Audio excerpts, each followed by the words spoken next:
હું જિગ્નેશ બામણિયા સાપર વેરાવળથી આવું છું અને ગઈકાલના રોજ તારીખ 11/4/2022ના રોજ મારા બેબીને બોર્ન થયો એનો તો હજી 4 જ દિવસ થયા છે. 5મા દિવસે અમે વિશાલ સરને ત્યાં બતાડવા માટે આવ્યા હતા. ત્યારબાદ વિશાલ સર દ્વારા એની ટ્રીટમેન્ટ કરવામાં આવી અને તેણે એક સરસ મજાનું રેફરન્સ આપી અને નીલ વાછાણીની હોસ્પિટલ ક્રિસ્ટલ હોસ્પિટલની અંદર અમને કીધું કે તમે ત્યાં એડમિટ થઈ જાઓ, ત્યાં તમને સારી એવી સુવિધા મળશે. ત્યારબાદ અમે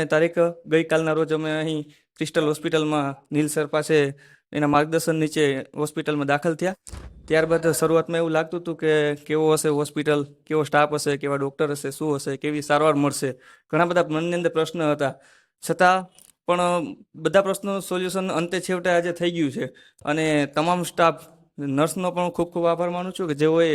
દિવસ રાત જાગી અને અમારી બાળકની કાળજી લીધી અને દિવસના 2-3 વખત, રાતના 2-3 વખત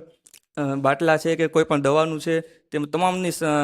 સારવારની સુવિધા પણ મળી અમને અને ડૉક્ટર નીલ વાછાણી દ્વારા પણ સારો એવો સાથ સહકાર મળ્યો કે જેણે પણ અમારી બેબીને 2-3 વખત દિવસના રાત્રે બધી રીતે એની કાળજી લીધી અને છેવટે આજ રોજ તારીખ 12/4/2022ના રોજ અમને આ હોસ્પિટલમાંથી રજા આપવામાં આવે છે અને અમે ત્રણેય, હું, મારા વાઈફ અને અમારા બેબી બધા ખુશ છીએ કે અમને આજે રજા મળી છે અને સાથે સાથે તમામ ડૉક્ટર્સ, તમામ સ્ટાફ અને તમામ નર્સનો પણ ખૂબ ખૂબ આભાર માનું છું. જય હિન્દ.